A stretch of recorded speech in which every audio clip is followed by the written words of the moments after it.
ये गुंडई पीछे से करते आए, बूथ डंपिंग करते आए, लूटते हुए आए और काफिले के साथ जैसे ही पोलिंग में घुसे, पीठासीन अधिकारियों को तमाचा मार दिया अखिलेश यादव ने। तो नीरज मिश्रा मेरे भाई ने उसका पुरजोर विरोध किया, विरोध ही नहीं की धक्का मुक्की हुई। इस बात को शहजादे को नागवार गुजरी, बाहर निकल के बौखलाता चेहरा, तमतमाता चेहरा अखिलेश यादव का, इसने फोन लगाया अपने पिता को और कार्यकर्ताओं से चिल्ला के कहा कि नीरज मिश्रा मुझे जिंदा या मुर्दा चाहिए।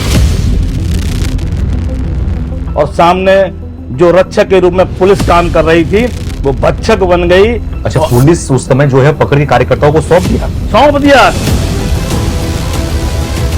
कि नीरज मिश्रा हत्याकांड ये केवल और केवल अखिलेश यादव की सह पर, और यहाँ तक कि आज तक वो सर नहीं मिला। सर इसलिए काटा था क्या ये अखिलेश को दिया जाएगा? अखिलेश को भेजा गया था सर ब्रीफ केस में रख के भाई साहब, क्योंकि मेरा भाई मारा गया था। अगर भाई, क्योंकि हम सक्षम नहीं थे, मेरा परिवार छोटा छोटे भाई थे, हम सक्षम नहीं थे उस टाइम में सक्षम नहीं था। लेकिन इस तरह की घटना इंडिया टुडे ने, अटल बिहारी वाजपेयी जी ने कहा था कि सरकार तेरे सत्कार का आभार नहीं भूलेंगे वो सरकटी लाश। मेरी माँ उसी दिन चल बसी थी जिस दिन मेरे भाई की हत्या हुई। उसी दिन आपकी माँ का भी निधन हो गया था? मेरी माता जी उसी दिन चली, इसी वजह से कि बेटा का, हाँ, बीमार थी, सदमा सहन नहीं कर पाई।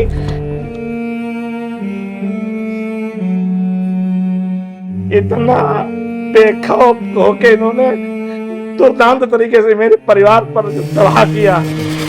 पूज्य महंत योगी आदित्यनाथ जी ने सुरक्षा के लिए मुझे एक गनर दिया था जो आज भी मेरे साथ चल रहा है। पूज्य महाराज जी से मैं कई बार मिल चुका हूँ, वो तो संत नहीं महंत हैं। योगी जी को संत मानते हैं? संत हैं, संत हैं। अखिलेश यादव उनको बोल रहे नकली संत। वो नकली संत कहते हैं, तो मैं तो कहता हूं उनकी जीभ में कीड़े पड़ेंगे। योगी जी किसी के विरोधी नहीं है, योगी ब्राह्मण से लेकर वाल्मीकि तक किसी के विरोधी नहीं है। योगी विरोधी है तो केवल भूमाफियाओं के, इन समाजवादी गुंडों के, मवालियों के, इनके आतंक के।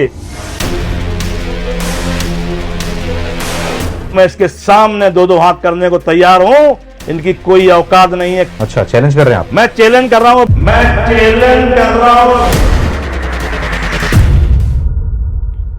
नमस्कार, मैं सुमित तिवारी, एनएमएफ न्यूज में आप सभी का बहुत बहुत स्वागत है। 5 मई 2004 लोकसभा चुनाव था। लोकसभा चुनाव में कन्नौज से अखिलेश यादव यहां से चुनाव लड़ने वाले थे।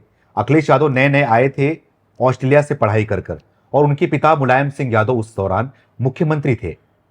लोकसभा चुनाव में बीजेपी से जो प्रत्याशी थे रामानंद यादव थे। चुनाव हो रहा था, चुनाव का दिन था। चुनाव के दिन अखिलेश यादव पोलिंग बूथ में आते हैं और पोलिंग बूथ में एक कार्यकर्ता मौजूद होता है जिसका नाम है नीरज मिश्रा। आरोप यह है कि अखिलेश यादव वहां पे आते हैं, पोलिंग बूथ को कैप्चर करने की कोशिश करते हैं। उसी दौरान जो है नीरज मिश्रा से जो है वो कहासुनी होती है, झड़प होती है उस दौरान, जिसके बाद अखिलेश यादव गुस्से में आ जाते हैं। बात उनके स्वाभिमान की आती है, जिसके बाद उनके पर आरोप लगता है कि वो खुलकर बोलते हुए दिखाई देते हैं कि नीरज मिश्रा बचना नहीं चाहिए, या उसको चाहिए या तो जिंदा या तो मुर्दा। उसके बाद नीरज मिश्रा की हत्या कर दी जाती है, सर तन से जुदा कर दिया जाता है और उसके शरीर को जो है वो फेंक दिया जाता है।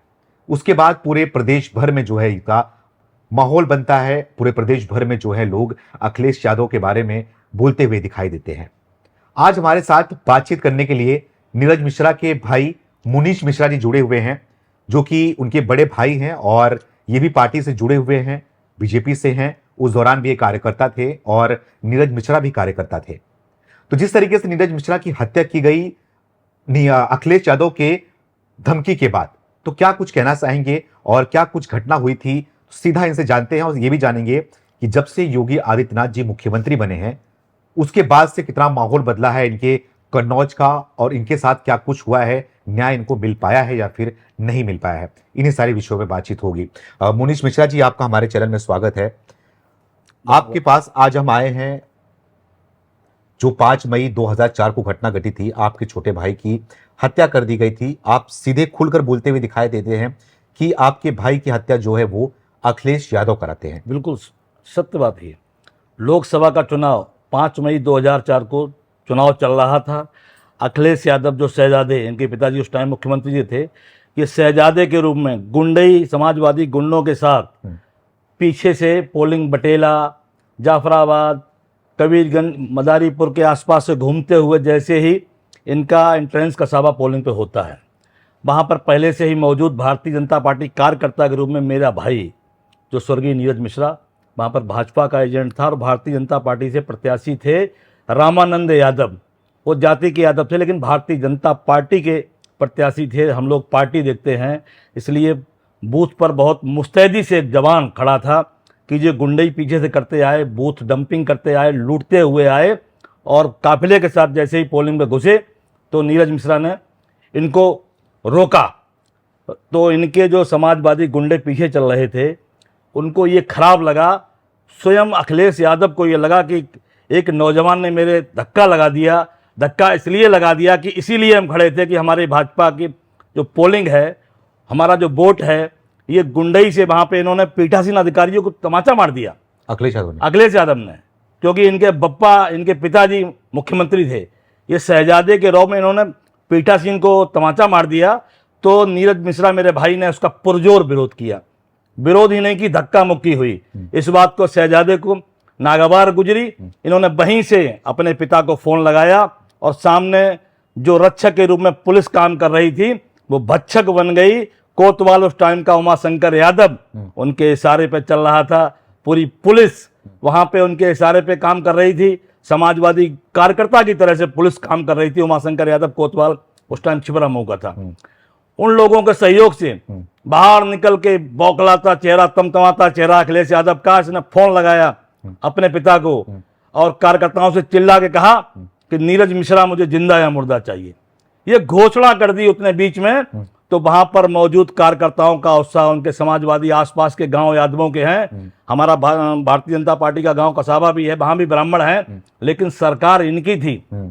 इनके काफिले के साथ इनके गुंडे चल रहे थे और जब पुलिस हरकत में आ गई, समाजवादी कार्यकर्ताओं की तरह से पुलिस वहां व्यवहार कर रही थी। जब मेरे भाई ने विरोध किया तो उल्टा कोतवाल उमाशंकर यादव ने मेरे भाई को ही डांटा और मारने को दौड़ा। अच्छा, ये घटना उस टाइम उसी पोलिंग पे हुई, उसी पोलिंग बूथ पे उसी पोलिंग पे हुई। लेकिन अखिलेश यादव उस दौरान अपने पिताजी को कॉल किए थे। जी, मेरे पिताजी को क्या बोले थे? मुलायम सिंह यादव क्या बोले थे? उनको ये बोला कि हाँ ब्राह्मण लोग बदतमीजी, मतलब उल्टा बोला। अच्छा, ब्राह्मण जाति ब्राह्मण लोग का उपद्रव कर रहे हैं, ब्राह्मणों का गांव है। जबकि सच्चाई ये थी कि ब्राह्मण तो वहां घर से नहीं निकल पा रहा था।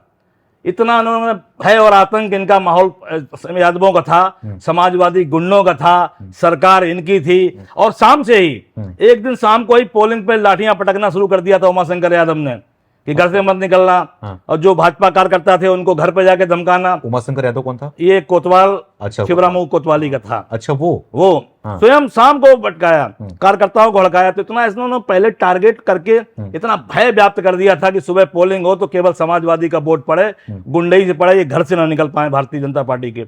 लेकिन नीरज मिश्रा एक युवा तेज तर्रार कार्यकर्ता था पार्टी का।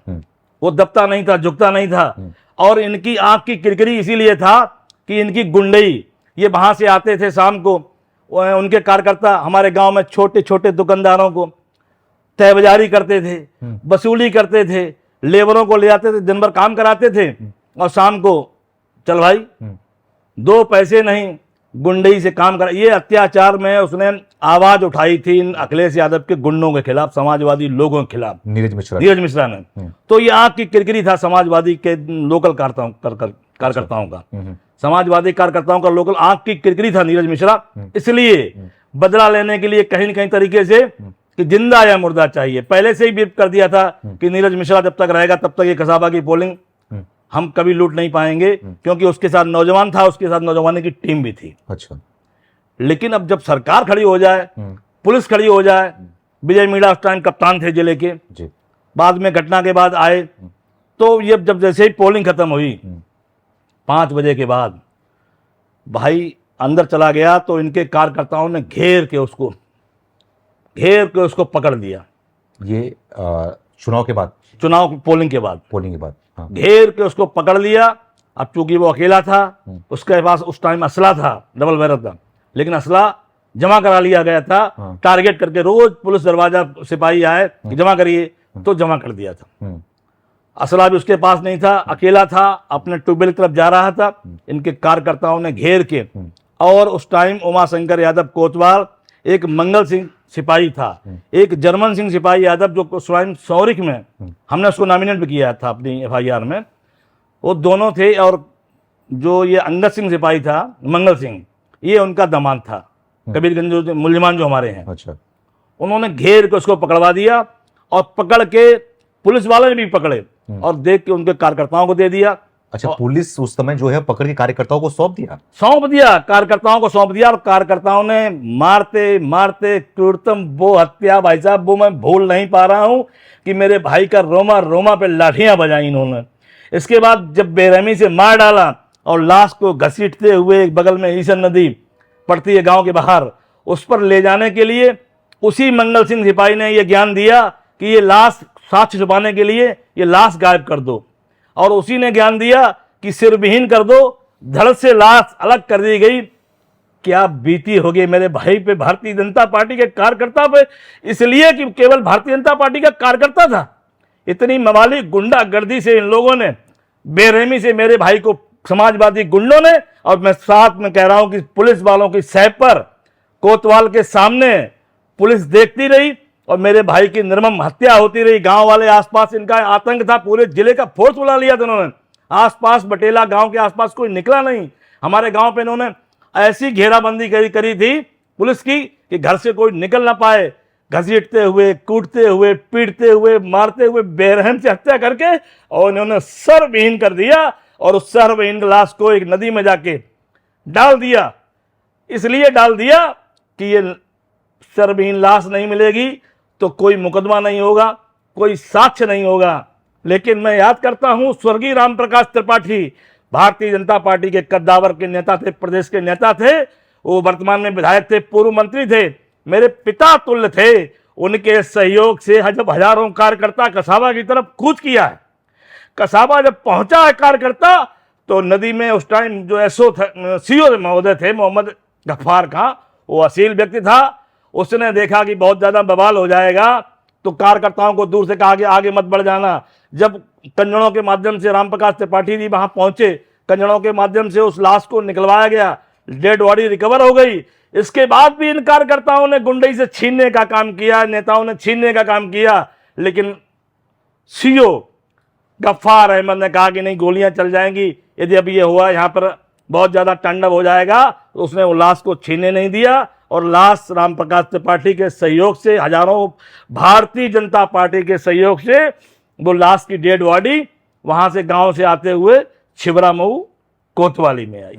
इतना इनका आतंक था, इतने इनके गुंडे, समाजवादियों के गुंडों ने इतना किया कि मैंने FIR में जो लिख के दिया था, FIR जब दी तो 4 बार उमाशंकर यादव, मैंने अखिलेश यादव का नाम खोला था कि इसकी सह पर ये मेरे भाई की हत्या और कुर्तम और सरवीन लाश की गई। इसने चिल्लाया था यहाँ पे बैठ के कि जिंदा या मुर्दा नीरज मिश्रा चाहिए।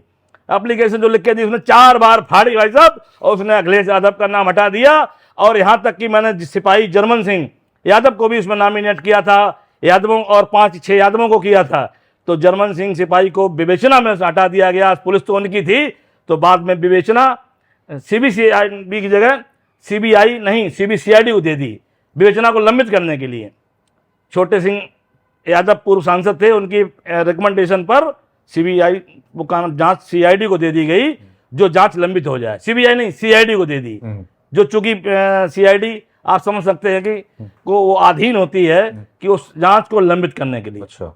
बराबर चलता रहा 2005 का ये मुकदमा, और 2014 में न्याय मिला। इस बीच में भाई साहब मेरे साथ जो अत्याचार मेरे परिवार पे हुआ, हमने छिबरा मऊ छोड़ा सुरक्षा की वजह से।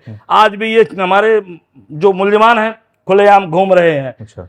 और 10 साल में जब हम जाते थे यहाँ से मुकदमा की गवाही के लिए, तो फोन आते थे कि तुम्हारा भी वही हाल करेंगे जो नीरज मिश्रा का हुआ, गवाही देने मत जाना।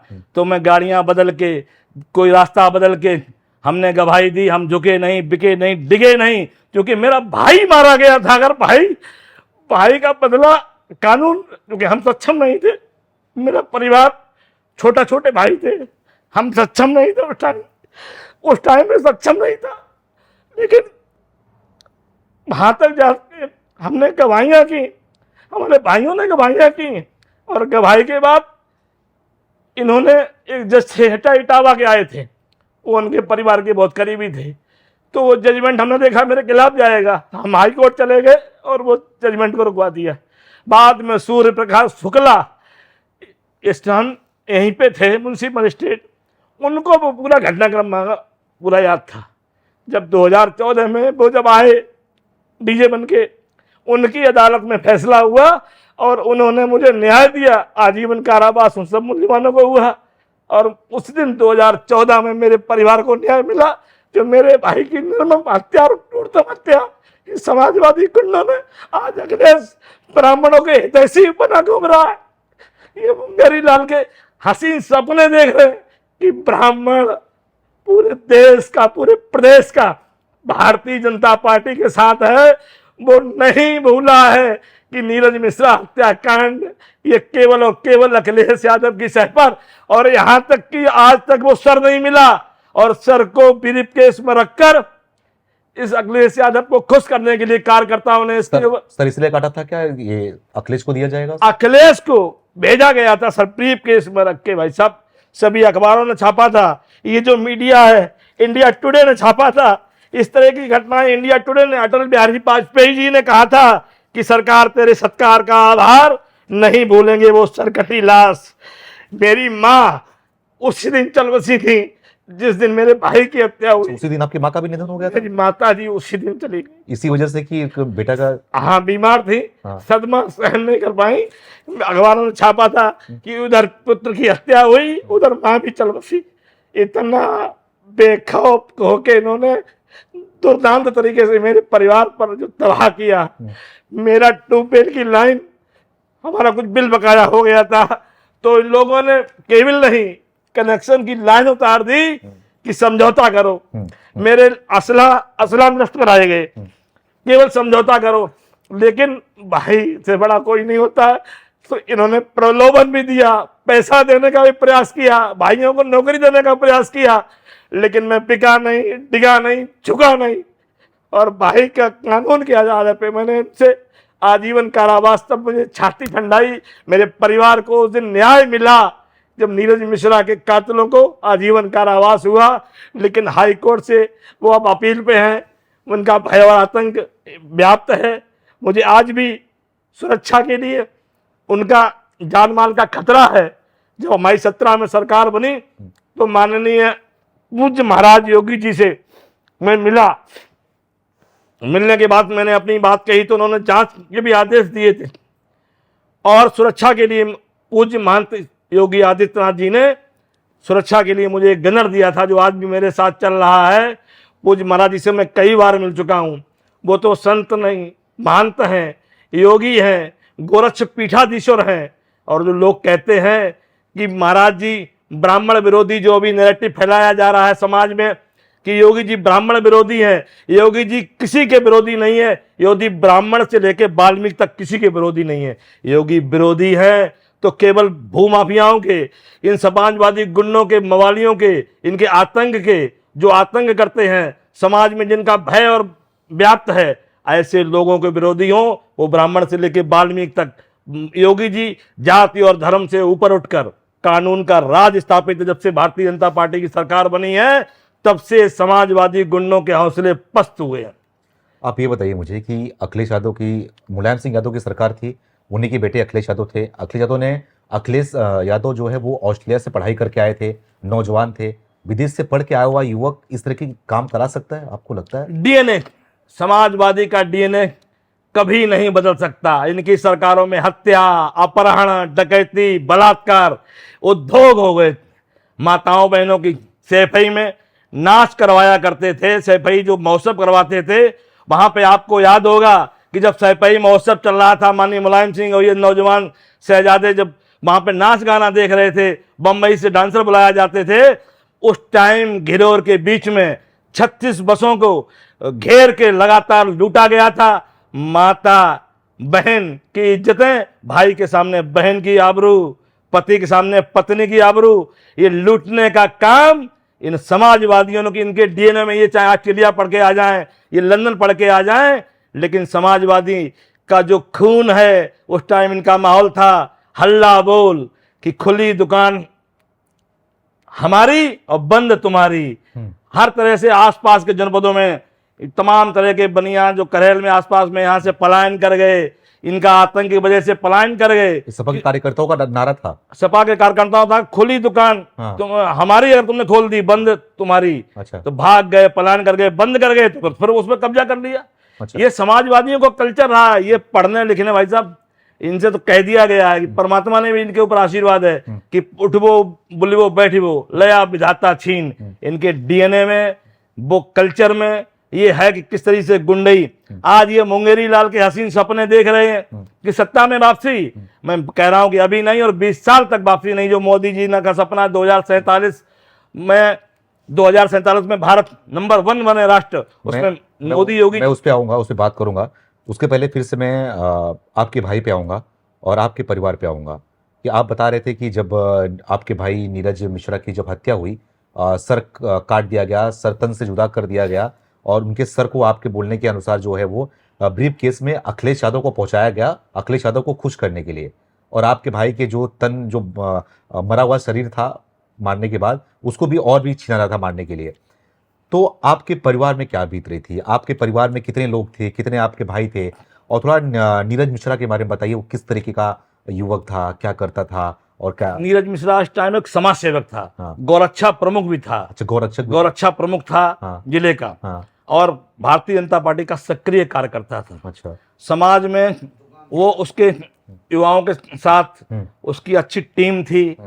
तो जो इनका आतंक, जो कसाबा में आसपास के यादव गांव हैं, उनका आतंक बनिया पे, शोषण पे, दलित पर, आदिवासी, गिरवासी, वनवासी, ऐसी जातियों पे जो इनका आतंक था, उस आतंक को कम करने के लिए उसने बीड़ा उठाया था कि हम अपने समाज में, अपने गांव को भयमुक्त और गुंडा मुक्त बना के देखेंगे। अच्छा। इसलिए सिर्फ ये केवल क्रिकरी था समाजवादियों कितनी का। उम्र थी? 22 वर्ष थी उस टाइम पे मर्डर। 22 साल के थे? शादी नहीं हो पाई थी, 22 वर्ष का था। शादी नहीं हुई थी उनकी? मेरे परिवार में मेरे और भाई हैं, बैठे हुए हैं परिवार में। भाई छोटे छोटे थे, सबकी शादियां हमने, बड़ा मैं ही हूँ परिवार में। अच्छा। बहन की शादी करी, भाइयों की शादी की, मेरा परिवार भी एक मंच पे है। लेकिन अब आप जिस परिवार में इस तरह से एक भाई की निर्मम और क्रूरतम हत्या कर दी जाए, बेरहम, पीटते पीटते, मारते मारते, वो कहता रहा कि लेकिन इन लोगों ने केवल और केवल जो इन्होंने दिखाई है दरिया दिली नहीं, इनकी गुंडा दिली, एक निर्मम क्रूरतम। और जब सर काटा गया होगा, जिंदा व्यक्ति का जब सर काटा जाए तो क्या बीता होगा उस पर, उसकी आत्मा की शांति अभी तक नहीं हो पाई। क्योंकि परिवार में उनको, हमें न्याय तो मिल गया, हमने हाई कोर्ट में चल रहा है मामला, लेकिन मुलजमान अभी खुले हम यहाँ पे घूम रहे हैं। पिताजी नहीं थे क्या? पिताजी मेरे 95 में ही 7 फरवरी को चले गए थे। माताजी उसी दिन चली गई हैं। परिवार में बड़ा था। और से कितना करीब थे नीरज मिश्रा? माँ से, माँ से सब, माँ परिवार में तो सब हम लोग संगठित परिवार था। हम भी वहीं कसाबा ही रहते थे। अब शिवरामू सेट हो गए हैं तो पूरा परिवार संगठित था। उस टाइम केवल मेरी शादी हुई थी। अच्छा। और किसी भाई की शादी नहीं हुई थी। मेरी शादी हुई थी केवल। मेरे 2 बच्चे थे, एक छोटी बेटी थी और एक लड़का था। ये 4 साल का था, एक 2 साल का था। और किसी भाई जो नंबर 2 का यही था। तो शादी इसके बाद सब भाइयों की शादी बाद में हुई है। लेकिन परिवार हमारा जिस तरह से टूट गया उस टाइम, लेकिन मैं भारतीय जनता पार्टी के देवतुल्य कार्यकर्ताओं का, जिन्होंने मेरा संबल बढ़ाया, एक भाई के बदले मुझे हजारों भाई का समर्थन दिया, कि भाई कार्यकर्ताओं ने मेरा सम्मान और संबल बढ़ाया कार्यकर्ताओं। और स्वर्गीय पंडित राम प्रकाश त्रिपाठी चूंकि 2008 में वो भी चले गए, उनके बाद में टूटता गया। और लगातार मुकदमा जो है, समझ लीजिए आप 2005 का मुकदमा 2014 में यहाँ से न्याय मिला, तो वो 10 साल ऐसे ही बीते। लेकिन कार्यकर्ता जो मिलते हैं, जो कार्यकर्ता बेचारा जितना कर सकता था, सरकारें थी नहीं, कार्यकर्ताओं ने हमें, भाजपा के देवतुल्य कार्यकर्ताओं ने हमेशा संबल, छोटे बड़े भाइयों ने हमेशा संबल बढ़ाया। 2004 की घटना ये, 2004 से लेकर 2017 के बीच में आपकी जान की खतरा भी थी और आपको लगातार धमकियां भी आ रही थी लगातार। आप अपनी सुरक्षा की मांग भी किए थे उस दौरान? सुरक्षा, जब रक्षक ही वक्षक बन गए, उस टाइम सरकार, पहले मायावती जी की सरकार थी 7 से 12 और 12 से 17 अखिलेश जी की आ गई। सुरक्षा नहीं मिली आपको? सुरक्षा की मैं मांग करता रहा। सुरक्षा, जब ये तो रक्षक वक्षक थे तो सुरक्षा इनसे उम्मीद कहाँ की, हमने मांग की लेकिन सुरक्षा नहीं मिली। बीच में तो मायावती की सरकार थी, बोलते मायावती तो सुरक्षा के मामले में बहुत अच्छी थी। अब उस टाइम इतनी प्रोग्रेस हमने नहीं कर पाई। हाँ। बहन जी के ज़माने में मैं उनके लिए गलत नहीं बोल रहा हूँ हाँ। कि वो सुरक्षा के लिए थी, लेकिन मैं प्रयास उतना नहीं कर पाया। लेकिन जब मुझे धमकियां ज़्यादा शुरू हुई, तब मैंने अपना गांव छोड़ा। अच्छा। जान माल का खतरा होता, तो तब मैंने सुरक्षा की मांग की थी अखिलेश सरकार में, लेकिन मुझे सुरक्षा मुहैया नहीं कराई गई थी, क्योंकि मैं नीरज मिश्रा का भाई था। वो तो उनके दुश्मन थे। नीरज मिश्रा आज उनको मुंगेरी लाल हसीन सपने देख रहे हैं कि ब्राह्मणों का अपने पाला में करने के लिए अभी परशुराम जयंती आएगी, आप देख लेना 19 जनवरी को, ये 19 अप्रैल को, या पहले भी परशुराम का एक मंदिर बना रहे हैं। ये किस मुंह से ब्राह्मण समाज में अपनी बात रखेंगे कि ये तो आज तक कभी माफी भी उस परिवार से नहीं मांगी। ये ब्राह्मण, ये तो ब्रह्म हत्या इन पर लगी है, और जिस पर पुराण गवाह है, आदि अनादि काल से गवाह है कि ब्राह्मण समाज में सर्वोपरि था और समाज को दिशा देने वाला काम ब्राह्मणों ने किया है। तो इसने तो ब्राह्मण हत्या की थी। उसका दोष क्या था? हमारी कोई जर जमीन जोड़ू की लड़ाई नहीं थी, केवल राजनीतिक लड़ाई थी कि हम भाजपा कार्यकर्ता थे, मेरा भाई भाजपा कार्यकर्ता था, और मैं भाजपा में, मेरा भाई का मर्डर 2004 में हुआ, मैं सन 2000 में ही मंडल का महामंत्री, चूंकि कार्यकर्ता था तो 2004 में ही मंडल का महामंत्री था। ये मेरे पास ये प्रमाण पत्र भी है कि मेरे राजपाल सिंह हमारे मंडल अध्यक्ष थे, मैं उनका मंडल का महामंत्री। अच्छा। कर्म और कार्यकर्ता के आधार पर। अब मैं जानना चाहूंगा आपसे कि योगी आदित्यनाथ जब सरकार में आए, उसके बाद आपको सुरक्षा भी मुहैया कराई गई, तो आपने योगी जी से क्या मांग की? योगी जी क्या इसको सुने, इस चीज को लेकर कुछ कहा उन्होंने? क्या जांच चल रही है, क्या कुछ हुआ इस घटना? योगी जी से जब मैं मिला तो मैंने अपनी बात रखी, तो पूज्य महाराज जी ने जांच के भी एक बार आदेश दिए।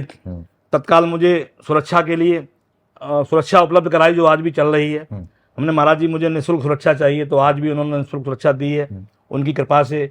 पूज्य महंत, उनका तो इकबाल कायम है कि उनका तो एक ही है, आज भी पूरे प्रदेश में जो उन्होंने वादा दिया था कि भय मुक्त और गुंडा मुक्त उत्तर प्रदेश, वो महाराज जी ने कानून का राज स्थापित किया है कि उनके राज में कोई गुंडा हो, कोई मवाली हो, किसी धर्म जाति का हो, या तो वो प्रदेश छोड़ गया या फिर वो ऊपर चला गया। ये इकबाल महाराज जी, योगी जी का कानून का राज स्थापित है। पूज्य महाराज जी से मैं संतुष्ट हूँ कि उन्होंने मुझे हाथ रख के आशीर्वाद दिया और कहा कि तुम बलिदानी परिवार है, हम तुम्हारा सम्मान रखेंगे, सरकार में सम्मान तुम्हारा होगा, और कभी कोई मामला हो तो मुझे फोन करिएगा, पीआरओ का नंबर रखिएगा। तब से लगातार मैं महाराज जी के संपर्क में हूँ। और वो महान इस केस को लेकर कुछ बोला उन्होंने किस केस के लिए जांच के आदेश दिए थे। जांच के आदेश उस टाइम दिए थे। अच्छा। जांच भी हुई थी, लेकिन अब भैया ना कि अखिलेश यादव को नॉमिनेट तो करा नहीं पाए थे। अच्छा। तो उसकी सरकार थी, तो लेकिन कहीं उसका नाम निकल के नहीं आ पा रहा, लेकिन जांच के आदेश दिए थे, जांच भी हुई थी, चार्जशीट भी दोबारा गई है। लेकिन अब क्या चल रहा है मुझे जानकारी अब नहीं है, लेकिन अनवरत मैं महाराज जी के सहयोग में हूँ और भारतीय जनता पार्टी में संगठन में काम कर रहा हूँ, काम आज भी करता हूँ और करता रहूंगा। अच्छा, तो आपको लगता है, आप महसूस करते हैं कि आप क्षेत्र में घूमते भी होंगे, आप वरिष्ठ कार्यकर्ता भी हैं, तो आपको क्या लगता है कि योगी सरकार में क्या ब्राह्मणों को अनदेखी किया जा रहा है, ब्राह्मणों के साथ में अत्याचार किया जा रहा है? क्योंकि कहीं ना कहीं जो है विरोधी पक्षियों के द्वारा जो है इसका आरोप लगा रहा है, और कई ऐसे लोग भी हैं जो बोल रहे हैं कि ब्राह्मणों को जो है वो नीचा दिखाया जा रहा है, ब्राह्मणों के साथ अत्याचार किया जा रहा है ये केवल और केवल नैरेटिव समाजवादियों के द्वारा, विपक्षियों के द्वारा फैलाया जा रहा है। महाराज पूज्य महंत जी या सरकार कोई ब्राह्मणों के विरोध में नहीं है, ब्राह्मणों का पूर्ण सम्मान है। माननीय ब्रजेश पाठक जी इस प्रदेश के उप मुख्यमंत्री हैं और जगह जगह पर ब्राह्मणों का बराबर सम्मान है, और ब्राह्मण भी पूरे प्रदेश का योगी जी के साथ है। जो नैरेटिव योगी और मोदी खिलाफ फैलाया जा रहा है कि ये सवर्णों खिलाफ हैं, ब्राह्मणों खिलाफ हैं, मैं पुनः कह रहा हूं कि पूज्य महाराज जी योगी जी कानून का राज है, ब्राह्मण से लेके वाल्मीकि तक वो किसी के विरोधी नहीं है। केवल जो कानून हाथ में लेता है और कानून हाथ में लेने वाले के वो विरोधी हैं, माफियाओं के विरोधी हैं। गुंडा अभी अतीक, अहमद अंसारी, ऐसे माफियाओं के यहाँ जहाँ ये जाके सलाम करते थे, उनका अंत योगी सरकार में हुआ। पूरा उत्तर प्रदेश समाज सुख चैन से सो रहा है। आज रात के 12 बजे कोई माता बहन अपने घर तक सुरक्षित जाती है। इनके ज़माने में बगल में यहाँ सौरिक चौराहा है और सकरावा से तक अगर कोई महिला सुरक्षित दिन में निकल जाए तो ये चैलेंज था कि वहाँ पे छिनौती, डकैती, लुटौती ये समाजवादी का एक काम था, ये इनके गुंडों का इन्होंने तो व्यापार बना रखा था, उद्योग था उनके जमाने में। हत्या, अपहरण, डकैती, बलात्कार, जंगल राज था। जंगल राज से भी बहुत ज्यादा राज, चूंकि यहाँ आसपास जो सैफई बगल में है, तो आसपास के जनपदों में जो यादव थे आज इन्हीं कर्मों की वजह से अभी भी लगता है अखिलेश यादव जी की मुंगेरीलाल सपने देख रहे हैं। पिछली बार भी देखा था, और पिछली बार 2024 में जो झूठ बोल के संविधान को कि संविधान खत्म कर देंगे, मोदी जी 400 पार मांग रहे हैं, लोकतंत्र खत्म हो जाएगा, अब चुनाव नहीं आ जाएगा, तो बबूल के नीचे टपका एक बार मिल गया और झूठ बोल के नैरेटिव फैला के कि संविधान खत्म हो जाएगा। और ये खटाखट फटाफट जो राहुल जी बोले तो कुछ 37 सीटें पा गए, लेकिन समाज अब जागरूक है। एक बार धोखा हो गया, आने वाला ये 2027 में इनको अपनी फिर नानी याद आएगी, या अभी नहीं, मैं चैलेंज करता हूं ये 20 साल तक नहीं आएंगे, क्योंकि अभी कोई पूरा समाज भूला नहीं है इनके कार्यकर्ताओं की गुंडई, इनके कार्यकर्ताओं की लुटैती। दुकानें दिन दहाड़े लूट ली जाती थी, अपहरण होते थे, जिनको कटरी में डाला जाता था, वहां से फिरौती इनके मुखिया कराया करते थे। ये जो अत्याचार, अनाचार, दुराचार और ये जो अधर्म करते रहे इनके कार्यकर्ता और इनके आका, इनको संरक्षण देते रहे। पूरा उत्तर प्रदेश की कोई जाति नहीं भूली है, केवल और योगी को पसंद करते हैं, उनका कानून का राज पसंद करते हैं। कन्नौज से सांसद भी हैं। कन्नौज से सांसद कितने बार आए यहाँ पर, कितने बार यहाँ के लोगों के? कन्नौज के सांसद मैं देखता हूँ कि हाईवे से निकल जाते हैं, कभी कभी हाथ मिला लेते हैं। हाँ। और बड़े नेता थे, अभी जो चुनाव हुआ है उसमें वही नैरेटिव मैं बोल चुका हूँ ना, 2024 में पब्लिक एक टाइम को गुमराह कर दिया था कि लोकतंत्र खत्म हो जाएगा, बिल्कुल संविधान खत्म हो जाएगा, संविधान खतरे में, अब कभी चुनाव नहीं होगा, मोदी जी 400 मांग रहे हैं, तो ये नैरेटिव फैला के यहाँ से चुनाव जीत गए।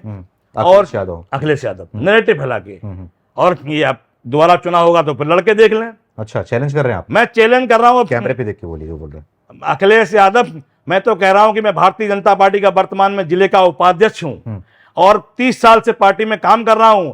यदि पार्टी संगठन मुझे मौका दिया तो मैं इसके सामने दो हाथ करने को तैयार हूं। इनकी कोई औकात नहीं है। कार्यकर्ता ने फिर मुट्ठी बांध ली, कमर कस ली इसको चुनाव हराने के लिए। ये यहां से फिर इसकी जमानत जब्त होने जाएगी। ये जब से काम कहते हमने काम कराया, कोई काम नहीं कराया। भारतीय जनता पार्टी में डबल इंजन की सरकार में माननीय मोदी जी और योगी जी की जो जन कल्याणकारी योजनाएं हैं वो धरातल पर चल रही हैं। आज भी माता बहन सुरक्षित है। अभी नारी बंधन शक्ति अधिनियम जो अभी मोदी जी अभी लाए हैं, ये सैकड़ों 40-50 साल का सपना था, क्यों नहीं और सरकारें लाई। हमारी आबादी जो हमारी मातृ शक्ति है, माताएं बहनें, इनको स्वावलंबी भारत, इनको आत्मनिर्भर भारत के लिए माताओं बहनों का 33% आरक्षण मिले, उनको अधिकार मिले, घर से घूंघट से चौखट से निकल के बाहर आए और वो 33% का आरक्षण का देने का काम योगी सरकार ने क्या लग रहा है कि संसद में जो है अखिलेश यादव भी बैठते हैं, उनकी पत्नी भी सांसद हैं, वो भी बैठती हैं, तो ये लोग क्या लगता है कि इसका समर्थन करेंगे? कि मुझे लग रहा है कि जिस तरीके से ये चर्चा की जा रही है, लोकसभा में चुनाव के बीच में चर्चाएं चल रही हैं, तो इनका आरोप भी लग रहा है ना कि ये चुनाव को देखते हुए मोदी जी जो है वो सदन को खोल रहे हैं और जो है इसको ला रहे हैं, चर्चा कर रहे हैं, उसका विरोध करेंगे। क्या करेंगे ये? इनका विरोध इनका स्वाभाविक है, इनका स्वभाव है। ये 5 लोग सांसद हैं, वो भी परिवार से हैं। इनके यहाँ भी है कि भारतीय जनता पार्टी में बूथ पे काम करने वाला कार्यकर्ता, मंडल पे काम करने वाला कार्यकर्ता पार्टी का प्रदेश अध्यक्ष, राष्ट्रीय अध्यक्ष, मुख्यमंत्री बन सकता है। यहाँ पर समाजवादी, मैं तो समाजवादी भाइयों से कहना चाहता हूं कि आपको अगर समाजवादी में आगे बढ़ना है तो सैफई के उनकी माताओं के परिवार से, कोख से जन्म लेना होगा। क्योंकि इनके 5 सांसद, इनके भाई सांसद, इनके भतीजे सांसद, इनके चचा सांसद, इनकी पत्नी सांसद, ये स्वयं सांसद। ये परिवारवाद, ये कहां समाजवाद है? ये डॉक्टर राम मनोहर लोहिया के नाम को, समाजवाद को कलंकित कर रहे हैं। ये केवल परिवारवाद, पहले अपना परिवार फिर अपनों का, पहले अपना भला फिर अपनों का भला, और ये समाजवाद को अब ये पीढ़ी चला रहे हैं, तो केवल समाज को धोखा दे रहे हैं। आम जातियों को जोड़ने का काम कर रहे हैं, केवल धोखा दे। ये दिखाई नहीं पड़ता है कार्यकर्ताओं को, समाजवादियों को, कि जब भी मौका मिलेगा, तो जब भी चुनाव का मौका मिलता है, तो सबरी काबिलियत क्या सैफई परिवार में है? सबरी काबिलियत क्या सैफई परिवार में है?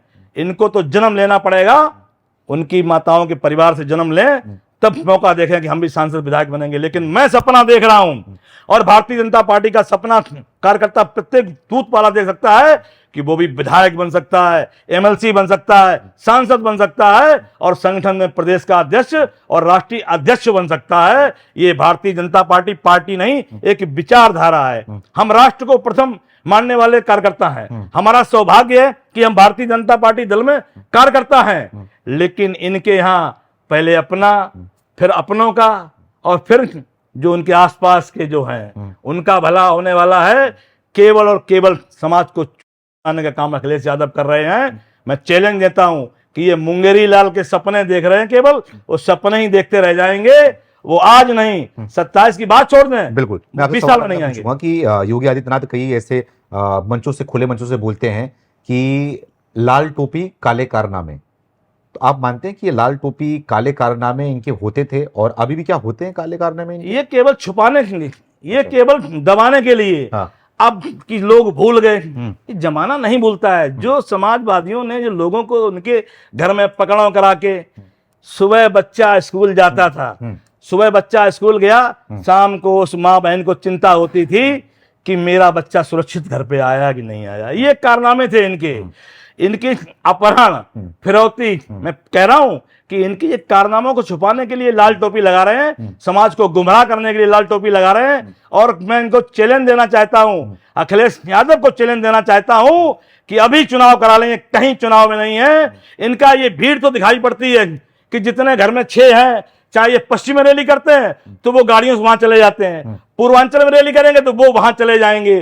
तो केवल, और इनका जो तहजीब और तरीका, जो ऑस्ट्रेलिया रिटर्न हो चाहे लंदन से पढ़े आए, इनके तहजीब पिछली बार देखा था, ए पुलिस, ए पुलिस, ए पुलिस, कर्मचारियों को, अधिकारियों को इनका बात करने। भारतीय जनता पार्टी एक संस्कारित पार्टी है। हमारे यहाँ प्रशिक्षण कराया जाता है, कार्यकर्ता हमारा प्रशिक्षण होता है। हम संस्कारित पार्टी के कार्यकर्ता हैं। हम अपने से बड़ों से बात करते हैं, अपने किसी, हम सरकार में हैं लेकिन हम किसी अधिकारी से बात, कई बार देखते हैं कि अखिलेश यादव को वो फेसबुक की बात करें और यूट्यूब की बात करें और सोशल मीडिया की बात करें, तो सोशल मीडिया में लगातार वो गरीब जनता की आवाज उठाते रहते हैं, लगातार योगी जी को घेरते रहते हैं, लगातार योगी की नाकामी को दिखाने की कोशिश करते हैं कि योगी जी क्या कर रहे हैं, किस तरीके से वो फेलियर है उनकी। तमाम जो है वो सवाल तो खड़े करते हैं ना योगी जी पे सोशल मीडिया पे, खास करके आकर। देखिए, पिछली बार 2 बार से सत्ता से बाहर हैं योगी जी। पहली बार आए, दूसरी बार परफॉर्मेंस पे आए, और तीसरी बार भी योगी हट्टे लगाएंगे तो खिसियानी बिल्ली खंबा नोचे।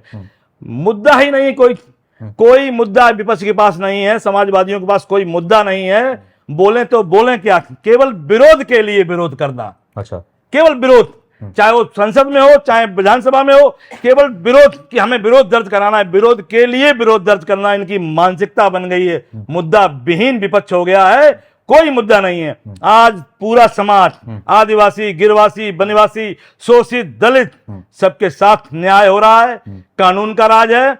और माननीय मोदी जी की योजनाएं और माननीय योगी जी की जन कल्याणकारी डबल इंजन की सरकार में पूरे प्रदेश का और पूरे देश का भला हो रहा है।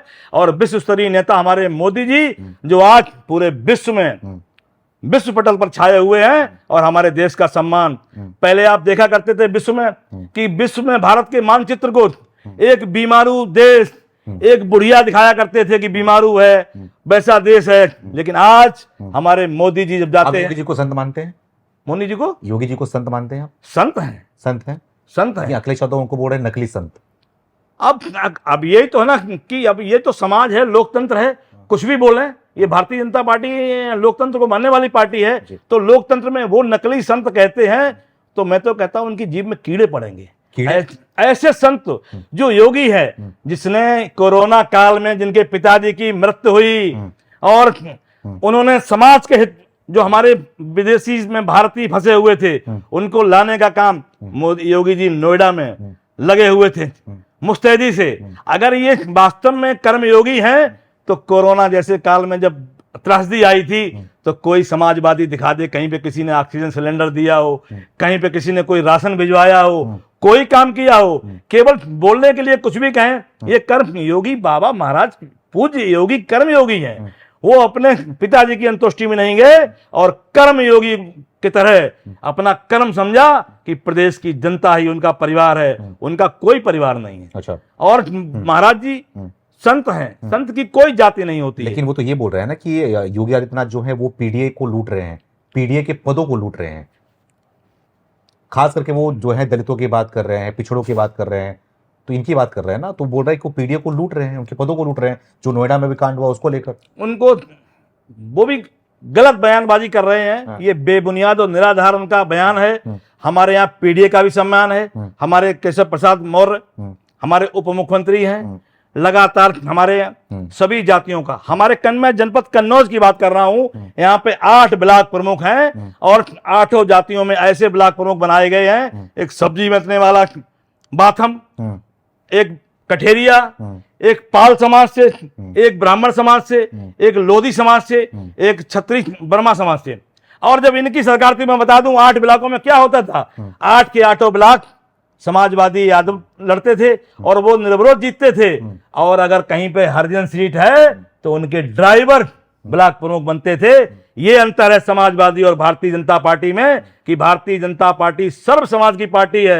यहाँ धर्म जाति देखा ही नहीं जाता है, यहाँ तो कार्यकर्ता देखा जाता है। अच्छा। कोई जाति धर्म नहीं, सबके लिए। पीडीए के लिए भी उतना काम है, सवर्णों के लिए भी उतना काम है। और जो शोषित वंचित दलित आदिवासी गिरवासी वनवासी, इनके लिए तो योगी और मोदी ने आवास दिलवाए, शौचालय दिलवाए, घर में माताओं बहनों को सिलेंडर चूल्हा दिलवाए। जो चिंता तो की हमारे मोदी और योगी ने की। इन्होंने क्या किया? 70 साल कांग्रेसी कल्चर सरकारें रही, इन्होंने क्या किया? जो किया, आज जन कल्याणकारी योजना में पूरा समाज ये कहने को तैयार है कि सरकार में वहां मोदी जी, 2 कर्मयोगी हमारे बैठे हुए हैं, देश में मोदी और उत्तर प्रदेश में योगी। ये जो नैरेटिव फैला रहे हैं, ऐसा नेगेटिव फैला मांग रहे हैं योगी जी के। योगी इनका इस्तीफा मांगने का इनको हक क्या? ये तो इस्तीफा ट्रंप का मांग ले, माफी मांगिए और इस्तीफा मांग दीजिए। ये क्यों मांग रहे हैं? योगी जी वो कार्य कर रहे हैं, गौरवान्वित है कार्यकर्ता पूरा भारतीय जनता पार्टी का, और गौरवान्वित है पूरे प्रदेश की 25 करोड़ जनता। वो बार बार धन्यवाद मोदी को दे रही है, धन्यवाद योगी को दे रही है कि हमारे लिए योगी, कानून के राज स्थापित करने में योगी खड़ा हुआ है। इनके एक आदमी से अकेला चला के भाड़ फोड़ता है, चिल्लाने वाले चिल्लाते रहेंगे। गांव में हाथी निकलता है तो कुत्ते भौंकते रह जाते हैं, हाथी चला जाता है। तो ये समाज पूरा 25 करोड़ की जनता की मांग है कि उत्तर प्रदेश में पुनः योगी और देश में फिर मोदी। लगता है वही जीत हासिल कर पाएंगे 27 में, कि लड़ाई मजबूत हो रही है इस बार? लड़ाई मैं बता रहा हूं, मैं आज आपके बोल रहे हैं कि ब्राह्मण भी जो है अखिलेश के साथ जा रहे हैं। यादव तो पहले से है ही हैं, मैं चैनल के माध्यम से बोल रहा हूं। अब एमवाई की जगह पे बी भी आ गया है, यानी कि MYB, ब्राह्मण भी उनके साथ आ रहा है, ऐसा बोल रहे हो। और आप ब्राह्मण है। मैं बोल रहा हूं, मैं मुनीश मिश्रा ब्राह्मण हूं। मैं गर्व से कहता हूं, मुझे गर्व है, मैं ब्राह्मण जात में कुल में जन्म लिया, मैं ब्राह्मण हूं। लेकिन मैं चैलेंज करता हूं कि अगर मुझे संगठन सरकार में मौका मिला तो पूरे प्रदेश में घूम घूम करके अखिलेश जो घड़ियालू आंसू आजकल ब्राह्मणों को दिखा रहे हैं, मुंगेरी लाल सपने देख रहे हैं कि ब्राह्मण इनके साथ आ जाएगा। नीरज मिश्रा ऐसे जघन्य अपराध हत्याकांड जो कभी पूरा जनता, पूरा प्रदेश का ब्राह्मण अभी ना भूला है, और ब्राह्मणत्व तो कभी ना बिका है, ना झुका है, ना डिगा है। पूरा ब्राह्मण समाज भारतीय जनता पार्टी के साथ है। योगी जी के ये नैरेटिव कि ब्राह्मण योगी जी से, योगी ब्राह्मण विरोधी है, मैं कहता हूं वो पूज्य है, वो संत है, वो महंत है, वो योगी है, गोरक्ष पीठाधीश्वर है। वो तो उनके विरोधी हैं जो माफिया हैं, बवाली हैं, गुंडा हैं, आतंकी हैं। किसी ब्राह्मण के विरोधी योगी नहीं है, और ना ही ब्राह्मण, पूरे प्रदेश का ब्राह्मण वो 2027 में पुनः योगी जी के नेतृत्व में भारतीय जनता पार्टी को वोट करेगा और प्रचंड बहुमत से भारतीय जनता पार्टी की सरकार हैट्रिक बनाने वाले हैं योगी जी। ये मुंगेरी लाल के सपने देखते हैं, देखते रह जाएंगे, इनके सपने धराशायी हो जाएंगे, 27 में नहीं आएंगे। अखिलेश का क्या लग रहा है कि फिर से 27 में चुनाव लड़ेंगे तो आप यहां से इस्तीफा देंगे कन्नौज से? फिर वो तो लगातार 2 बार से यही कर रहे हैं ना कि सांसद बन रहे हैं फिर विधायक बन रहे हैं। ऐसा सांसद बन रहे हैं, उनकी पार्टी है, थोड़े बहुत विधायक मिल ही जाते हैं, वो कहीं से भी MLC बन जाएंगे, MLC बन के वो कर रहे हैं। अच्छा। लेकिन ये सपना साकार ही नहीं होगा। जब मुख्यमंत्री बनने का मौका मिलेगा तब तो इस्तीफा देंगे। ये 5 जो इनके सांसद हो गए हैं, ये जो भ्रामक नैरेटिव था समाज में कि लोकतंत्र खत्म हो जाएगा, संविधान खत्म कर देंगे, अब देश में दोबारा चुनाव नहीं होगा, उस चक्कर में ये 5 सीटें इनको मिल गई हैं। अब जब ये मौका आएगा कि ये मुख्यमंत्री बनेंगे तभी तो इस्तीफा देंगे। ये मौका है जनता इनको देने वाले नहीं है, केवल ये दिवा स्वप्न है रात में दिन में सपने देख रहे हैं, तो सपना देखना किसी को मना नहीं है। कभी दिन में देखें चाहे रात में देखें, चाहे मुंगेरी लाल के हसीन सपने देखें, ये इनका सपना रह जाएगा। तो की बात कर रहे हैं, दलित भी उनके साथ में आने, दलित समाजवादी पार्टी दलित की बात करती है। आप पीढ़ी है दलितवादी। दलित कहाँ पे? जब बहन मायावती जब मुख्यमंत्री थी, आपको याद होगा बीबीआई गेस्ट हाउस कांड, तो इन्होंने उनकी आबरू खींचने का काम किया था इनके कार्यकर्ताओं ने। दलित समाज भूला नहीं है। दलित समाज वो घटना कभी नहीं भूलेगा कि समाजवादियों ने, या जो गांव में उनके दलित हैं, जहां यादवों गांव देख लीजिए, दलित अगर है तो वो बेचारा दबा कुचला एक घुट घुट के जीवन जी रहा है। जब से भारतीय जनता पार्टी की सरकार आई है तो पूरा दलित समाज, अभी पूरा खाद्यान्न पूरे प्रदेश में, आवास, जितनी भी योजनाएं धरातल पे जन कल्याणकारी योजनाएं हैं वो योगी जी दे रहे हैं, मोदी जी दे रहे हैं। वो कभी इनके साथ नहीं आएगा। अब जो गांव में इनकी आबादी है, छोटा उनका परिवार है, तो बेचारे कुछ कह नहीं पाते हैं, बोल नहीं, वो बटन कमल की दबाएंगे, वो कमल की ही बटन दबाएंगे, क्योंकि उनको योगी चाहिए, उनको कानून का राज चाहिए, उनके बच्चे पढ़े लिखे आगे बढ़े, उनका सर्वांगीण विकास अगर हो रहा है तो मोदी और योगी कर रहे हैं। ये समाजवादी ने उनको हमेशा लूटा है, उनका शोषण किया है, उनको हमेशा अपमानित करने का काम किया है। बहन मायावती को, जो हम दलित समाज की मसीहा हैं, आज हम भी उनको सम्मान से उनका नाम लेते हैं। हमारे महापुरुष डॉक्टर भीमराव अंबेडकर जी की बात करते हैं। ये अभी जयंती पर सबसे ज्यादा चित्र में माल्यार्पण अपने घोड़ियालू आंसू बहाए घूम रहे थे। इन लोगों ने, चाहे सपा हो चाहे कांग्रेस हो, 70 सालों में वो नहीं किया जो आज मोदी जी ने डॉक्टर भीमराव अंबेडकर जी के सम्मान में पंचतीर्थ, पंचस्थल, महू में उनके जन्म स्थान पर बहुत बड़ा स्मारक बनवाया माननीय मोदी जी ने।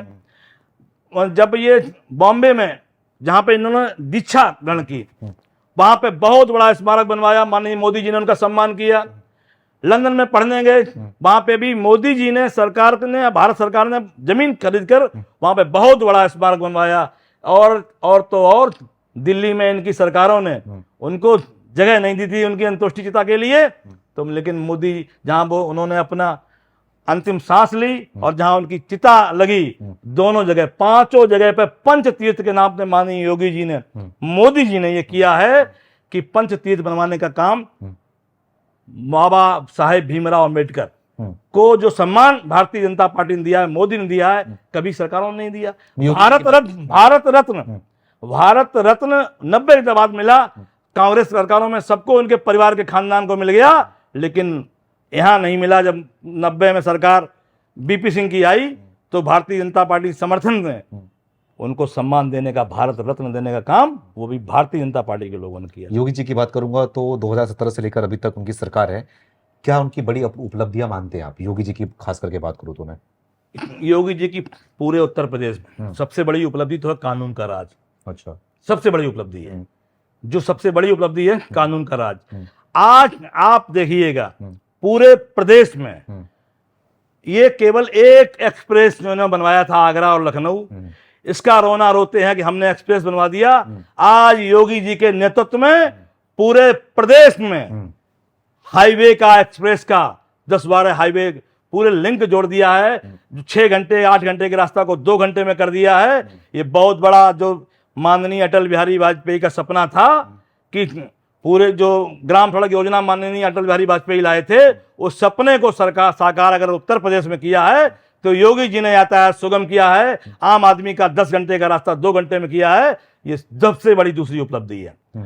एम्स के नाम पर प्रदेश में पहले बहुत कम, इनकी सरकारों में कुछ हुआ ही नहीं, कांग्रेस सरकारों में कुछ हुआ ही नहीं है। आज हर जगह पश्चिम से पूरब तक, गोरखपुर से लेकर हर जगह एम्स लखनऊ के तर्ज पे बनाए जा रहे हैं। स्वास्थ्य सेवाएं बहुत अच्छी जनता को चाहिए, शिक्षा, स्वास्थ्य, सुरक्षा, तो इन सभी मुद्दों पे, स्वास्थ्य पे बहुत अच्छा काम हो रहा है।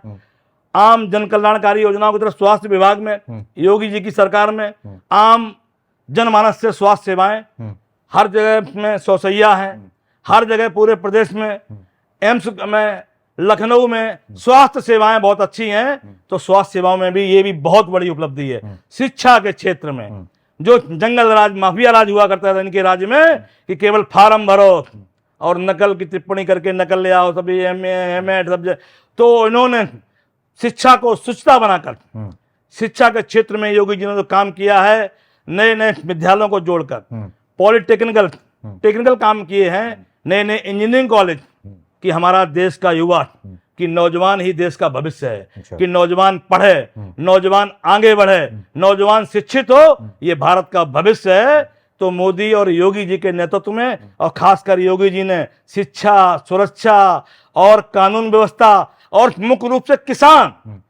किसानों के लिए भी माननीय योगी जी वो काम कर रहे हैं। माननीय मोदी जी समृद्धि योजना की तरफ पैसा डाल रहे हैं, और किसानों की आय कैसे दोगुनी हो, नित्य योगी जी की योजनाएं आ रही हैं, खाद टाइम से मिल रही है, अच्छी उन्नत किस्म का बीज मिल रहा है, किसान हमारा खुशहाल कैसे हो, ये योगी जी काम कर रहे हैं। तो हम योगी जी की सरकार में किसान, नौजवान, महिलाएं, स्वावलंबी महिला मैंने समूह के माध्यम से महिलाओं को अपना जीवन जीने का अधिकार दिया। समूह के माध्यम से पैसा दिया सरकार ने, कि जिससे वो अपना हथकरघा, छोटे छोटे काम करके अपना भरण पोषण करें, अपने परिवार को आगे बढ़ाएं। तो स्वावलंबी भारत और स्वावलंबी नारी बनाने का काम योगी जी ने किया है, मोदी जी ने किया है। सर्वांगीण चौमुखी विकास उत्तर प्रदेश में योगी जी के नेतृत्व में हो रहा है। मैं 100 में से 150 नंबर देता हूं कि योगी जी का नंबर 1 कानून का राज, और आम आदमी अपना खाए और कमाए और अपना पैसा घर में सुरक्षित रहे, बेटा पढ़ने जाए सुरक्षित घर तक लौट आए। तो शिक्षा, सुरक्षा और स्वास्थ्य व्यवस्था, ये मूल, और रहने के लिए रोटी कपड़ा और मकान, रोटी कपड़ा और मकान, अनवरत 80 लाख लोगों को खाद्यान्न योजना के तहत मोदी जी अनाज दे रहे हैं। योगी जी पूरे प्रदेश में अनाज दे रहे हैं, जो गरीब भूखा ना सोए। योगी जी का उद्देश्य है कि कोई गरीब व्यक्ति, हमारी तो सरकार ही समता मूलक समाज की, हम तो उस पार्टी से हैं, पंडित दीनदयाल और उपाध्याय, जिनका लक्ष्य अंत्योदय था, पथ अंत्योदय था और गंतव्य अंत्योदय, कि गांव में गरीब अंतिम रहने वाला व्यक्ति का विकास हो। उन हमारे प्रेरणा थे, उस प्रेरणा को मानने वाले योगी और मोदी वहीं से निकले हैं। बिल्कुल वही संस्कार थे। ये बात हो गई, अखिलेश पे बात हो गई, मोदी योगी पे बात हो गई, और जिसलिए आया था मैं शुरुआत में कि इस घटना के बाद से क्या कुछ आप पे बीत रहा है, क्या कुछ बीता है, उस कहानी को फिर से जनता के बीच में पहुंचाने आया था मैं। तो आखिरी में आप अपने भाई नीरज मिश्रा को याद करते हुए क्या कुछ कहना चाहते हो? नीरज मिश्रा स्वर्ग में जहां भी होंगे, ये तो देख रहे होंगे कि उनके साथ उनके भाई ने, उनके परिवार ने उस दरिंदों से, उन गुंडों से समझौता नहीं किया, और कानून की सरकार, कानून का सहारा लेते हुए आजीवन कारावास कराया। उनकी आत्मा की शांति के लिए मैंने किया, परिवार ने किया, और पूरे परिवार की जिम्मेदारी बड़े होने के नाते मेरे ऊपर थी। तो परिवार की जिम्मेदारी, मेरे भाई बैठे हुए हैं, मेरी बहन थी, उसकी शादी की, परिवार की जिम्मेदारी उठाते हुए, और भारतीय जनता पार्टी का कार्यकर्ता के रूप में अनवरत काम करता था। आज भी कर रहा हूँ, आगे भी करता रहूँगा। और नीरज मिश्रा भारतीय जनता पार्टी के लिए बलिदान हुआ, तो मेरी भी एक प्रेरणा उससे लेके, मेरा छोटा भाई था, कि मेरा भी जब शरीर की अंतिम सांस छूटे तो मेरा भी भारतीय जनता पार्टी के तिरंगे में ही सब यात्रा निकले।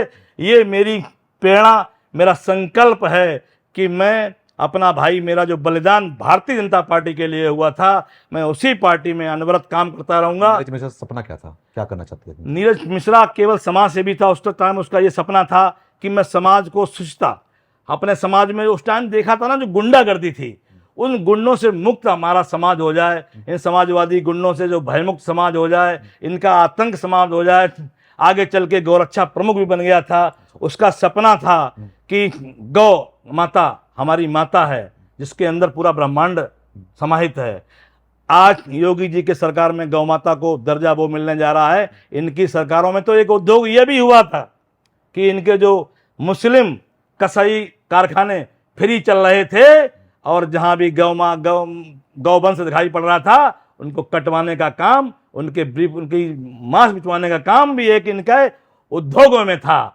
ये भारतीय जनता पार्टी जब से आई है, तब तक योगी सरकार में गाय माता को मां का दर्जा मिला। नीरज मिश्रा आज होते और मोदी और योगी की सरकार अगर देख रहे होते तो क्या होते, क्या करते, क्या महसूस करते? नीरज मिश्रा तो उस टाइम से ही उसके अंदर जज्बा था कि भाजपा में कुछ मिले न मिले, लेकिन कहता था वो कि हमें पूरे जीवन भाजपा चाहिए, भाजपा ही ऐसी पार्टी है जिसको हम माँ कहते हैं, तो वो पार्टी को उसने माँ माना है। तो मेरा भाई था, मैं भी उससे प्रेरणा लेकर, अब वो स्वर्ग में चला गया तो उससे प्रेरणा लेकर मैं भारतीय जनता पार्टी को अपनी माँ के रूप में देखता हूँ। और भारतीय जनता पार्टी एक ऐसा दल है जो राष्ट्रवादी है, विचारधारा है कि यहाँ राष्ट्र प्रथम है और पार्टियों में परिवार प्रथम है। यही अंतर है भारतीय जनता पार्टी और अन्य दलों में। इसलिए भारतीय जनता पार्टी का कार्यकर्ता अपने को देवतुल्य, और हम सौभाग्यशाली हैं कि हम भारतीय जनता पार्टी के कार्यकर्ता हैं और भारतीय जनता पार्टी को ही मां कहते हैं, ऐसी पार्टी में काम करते हैं। तुम्हारे साथ बातचीत करने के लिए मुनीश मिश्रा जी थे, जो कि नीरज मिश्रा के बड़े भाई हैं। ये भी बीजेपी से अभी इस वक्त उपाध्यक्ष हैं, और नीरज मिश्रा भी बीजेपी से ही कार्यकर्ता थे, जिसकी वजह से ही उनकी मौत हो गई। और मौत कैसी हुई उन्होंने बताया, और सारी चीज़ें घटना के बारे में बताया कि किस तरीके से सर तन से जुदा कर दिया गया, कि सर काट के अखिलेश यादव को भेज दिया गया दिखाने के लिए कि इसने आपके साथ धक्का मुक्की की थी, इसलिए मैंने सर लाया, हमने आपके लिए सर लाया है, उसको काट के फेंक दिया गया। तो इससे इतनी बड़ी निर्मम हत्या के बाद जिस तरीके से ब्राह्मणों की बात होती है, ब्राह्मणों की राजनीति की जाती है, लेकिन ब्राह्मणों के साथ में क्या कुछ हुआ था, क्या कुछ अत्याचार हो रहे थे, उसी को दिखाने के लिए, उसी को समझाने के लिए मैं यहाँ पर आया हुआ था नीरज मिश्रा के घर पे, और उनके बड़े भाई से बातचीत करने के लिए कि क्या दौर था, किस तरीके से जंगल राज थी, किस तरीके से लियारी राज था। खास करके जो लियारी शब्द आज यूज होता है, लोग योगी जी को धुरंधर बोल रहे हैं, धुरंधर योगी, और लियारी राज अखिलेश यादव को बोल रहे हैं। तो लियारी राज याद दिलाने के लिए आया था, जंगल राज के बारे में बताने आया था। और जिस तरीके से योगी जी भी बोलते हैं कि काले लाल टोपी काले कारनामे, तो उन कुछ काले कारनामे को भी दिखाने आया था, समझाने आया था, सच्चाई से रूबरू कराने आया था कि उस दौरान क्या कुछ हुआ था। ऐसे अनेक घटनाएं हैं हमारे प्रदेश के अंदर, अनेक ऐसे वारदातें हैं जो कि घटना को अंजाम दिया गया। मैं तो एक वीडियो के माध्यम से आपको सच्चाई दिखाने की कोशिश कर रहा हूं, ऐसे कई घटनाएं हुई थी उस दौरान में। तो इस घटना के बारे में हमने आपको रूबरू कराया, इससे आपको बताया, और साथ में मुनीश मिश्रा जी जो कि नीरज मिश्रा के बड़े भाई हैं, इन्होंने बताया। सब कुछ आपने देखा, सब कुछ आपने समझा, और वीडियो देखने के बाद आपकी क्या अपनी राय है, आपके क्या अपने कुछ विचार हैं, वो कमेंट के माध्यम से आप दे सकते हैं। और अखिलेश राज को आप क्या मानते हैं उसको भी कमेंट में बताइए। साथ ही साथ योगी कार्यकाल का कैसा कार्यकाल बीता है, कैसे सरकार चला रहे हैं, उसके बारे में बताइए, और अपना योगदान जो है हमें कमेंट के माध्यम से आप दे सकते हैं। हाजिर होंगे किसी और ऐसे कहानी के साथ, तब तक के लिए धन्यवाद।